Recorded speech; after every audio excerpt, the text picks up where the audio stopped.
has some large tables. I want to show you the windowing functions from AdventureWorks. So switch to AdventureWorks database. Just to check the data. Sure enough, this table has 113,000 rows. It's a great table for some of these windowing functions to show you. New to SQL Server 2005 is the row number function. It's not very intuitive, so let me walk you through it.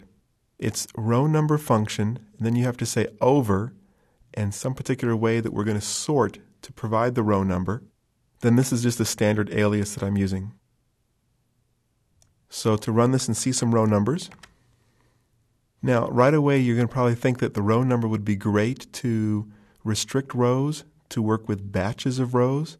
And this is the first syntax I tried when I started playing with row number. And it fails, because the row number or the over function, the windowing function, can really happen only in the selector order by clause. The workaround for that is to use a subquery. Everything builds upon itself in SQL, so in this lesson, we use subqueries extensively. So this is a simple subquery. We see product ID, transaction date. There's the row number. Now that we have row number in a data set, we can then select off of it. So the outer query is able to select row number 10,001 to 20,000. And bang, there we are. Works great.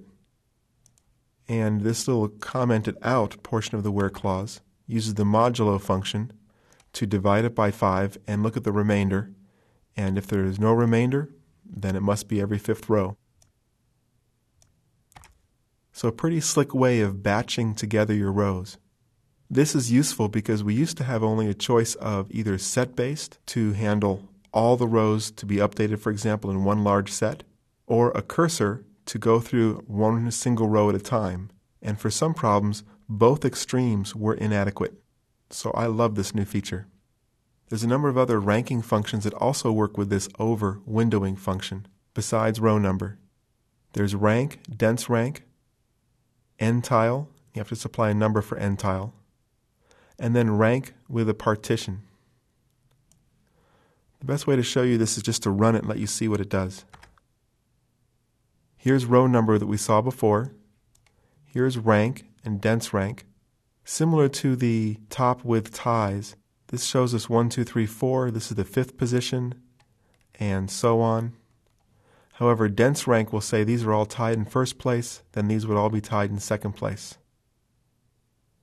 The end tile takes the entire data set and simply spreads across whatever you're saying. This is we're saying 1 through 5, spreads 1 through 5 across the whole data set.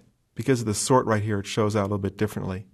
And then ranking over a partition will take the rank and group it by territory ID in this particular case.